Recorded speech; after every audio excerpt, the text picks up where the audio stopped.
اعوذ باللہ من الشیطان الرجیم بسم اللہ الرحمن الرحیم السلام علیکم۔ اسلامک انفارمیشن چینل میں آپ سب کو خوش آمدید۔ آپ دیکھ رہے ہیں حضرت آدم علیہ السلام پارٹ 2۔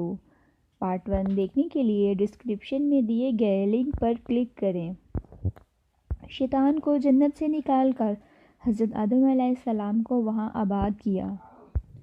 آپ جنت میں اکیلے تھے، آپ کا کوئی ساتھی نہ تھا جن سے انہیں تسکین ہوتی، اس لیے اللہ تعالیٰ نے حضرت آدم علیہ السلام کی پسلی سے حضرت حوا علیہ السلام کی نام کی عورت کو پیدا کیا جن سے انہیں تسکین حاصل ہو۔ حضرت آدم علیہ السلام حضرت حوا علیہ السلام کو پا کر بہت خوش ہوئے، ان کے ساتھ جنت میں خوشی خوشی رہنے لگے۔ فرشتوں نے حضرت آدم علیہ السلام سے پوچھا، ان خاتون کا نام کیا ہے؟ انہوں نے جواب دیا، حضرت حوا۔ پھر فرشتوں نے پوچھا، اس کا نام حوا کیوں ہے؟ فرمایا، کیونکہ یہ ایک زندہ وجود سے پیدا کی گئی ہیں۔ اللہ تعالیٰ نے حضرت آدم علیہ السلام سے کہہ دیا تھا کہ تم جنت کے پھل کھا سکتے ہو، سیر و تفریح کر سکتے ہو، لباس پہن سکتے ہو، ہاں بس ایک ایسا درخت ہے جس کے قریب تم نہیں جاؤ گے اور اس کا پھل بھی تم نہیں کھاؤ گے، اگر تم نے کھا لیا تو تم ظالموں میں شمار کر دیے جاؤ گے۔ ایک دن ابلیس حضرت آدم علیہ السلام اور ان کی زوجہ کے پاس آیا اور کہنے لگا، آپ کو معلوم ہے اللہ تعالیٰ نے اس درخت کے پاس جانے اور اس کا پھل کھانے سے کیوں منع فرمایا ہے؟ انہوں نے کہا، نہیں معلوم۔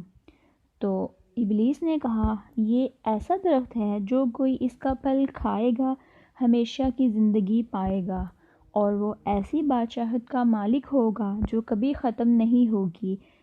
اس نے قسمیں کھائیں اور اپنی بات کا یقین دلا دیا۔ حضرت آدم اور حوا علیہ السلام نے ابلیس کی بات مان لی اور اس کا پھل کھا لیا، لیکن جیسے ہی انہوں نے پھل کھایا ان کے جسم سے جنت کی کپڑے اتار لیے گئے، وہ دونوں بے لباس ہو گئے اور جنت کے درختوں کے پتے توڑ توڑ کر اپنا بدن ڈانپنے لگے۔ انہیں احساس ہوا کہ انہوں نے اللہ کے حکم کی نافرمانی کی ہے اور سخت گناہ کر لیا ہے۔ حضرت آدم علیہ السلام اور حضرت حوا علیہ السلام نے اللہ تعالیٰ سے اپنی غلطی کی معافی مانگی اور توبہ کی۔ اللہ تعالیٰ نے ان کی توبہ قبول کر لی اور حکم دیا کہ دونوں جنت سے اتر جاؤ۔